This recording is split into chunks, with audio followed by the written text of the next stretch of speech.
Well, Martin Taylor. Other way around. Well, you're knocked up now after your big sprint. Taylor Martin, sorry. Thank you, Mr President. Mr President, last Wednesday, the Minister for Planning, the Honourable Anthony Roberts, visited the Gosford on the Central Coast to release the final Government Architect report and confirm a suite of planning controls that will enable Gosford to reach its full potential.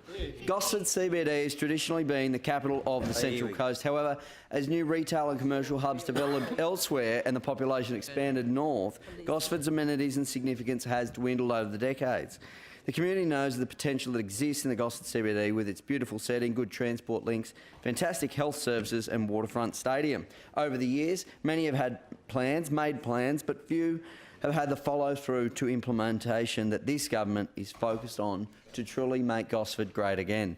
The Central Coast Regional Plan 2036 says that the Central Coast is already a great place to live and visit, but over the next 20 years it has the potential to be much more, a place with thriving communities, lively centres, new homes, jobs and services, and a reinvigorated Gosford. The announcements by Minister Roberts show how the New South Wales Government intends to deliver on its plan for a reinvigorated Gosford. Firstly, the Urban Design Framework recommended a design-led place-based revitalisation process that focuses on making better places and spaces in the CBD itself. Already, the government has committed funding of $52 million for infrastructure and public domain improvements in Gosford. Included in that is $42 million to be invested in infrastructure so that any future growth in the region does not put strain on vital systems such as stormwater and sewerage drains. There is also $10 million in funding to fulfil the government's vision for the City South Precinct that will include a new water-themed park at the Leagues Club field to connect the CBD to the waterfront. The Urban Design Framework also envisages a precinct centred around Kibble Park as the civic heart for Gosford and at the City North to leverage off investment at Gosford Hospital. Mr Deputy President, the New South Wales Liberal National Government total investment in Gosford Hospital is $348 million. Of that, $20 million has been contributed to a new medical research unit next to the hospital, thanks to the advocacy of our local federal member Lucy Wicks MP. The total cost of the project will be $75 million and is being funded jointly by the federal government, the state governments, along with the University of Newcastle. The Central Coast Medical School and Medical Research Institute will be the first university campus in the Gosford CBD. A hospital development of this scale will no doubt lead to the growth of allied health services that support the hospital, such as fitness and rehabilitation faculties, scanning services, medical consultation rooms and accommodation for key hospital staff and doctors.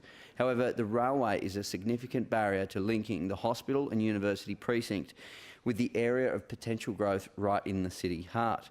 I'm particularly pleased that the government architect envisions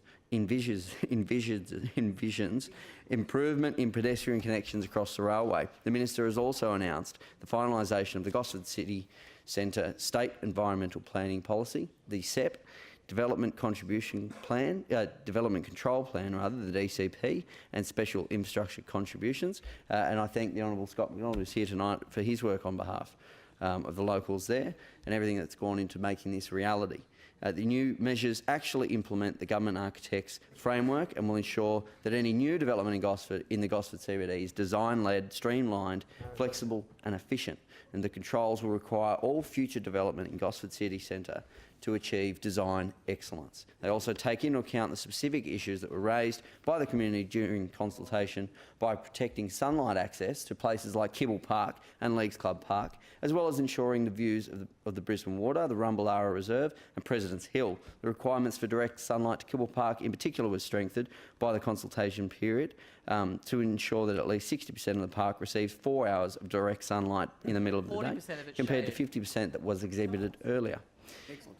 The special infrastructure contribution will also be reduced from 4% down to 3%. This will incentivise development in the Gosford CBD and, most importantly, improve housing affordability. The reduced contribution is a direct result of the $52 million that the Liberal government is spending in the Gosford CBD. And these announcements mark the change from planning to implementation for Gosford, and this will be led by the Hunter and Central Coast Development Corporation CEO, Michael Castle, who has been instrumental in delivering the very successful revitalisation of the Newcastle CBD, and it has only been a short period of time that has taken for Newcastle CBD to be transformed. And I look forward to seeing that same change in Gosford over the coming years. Deputy President.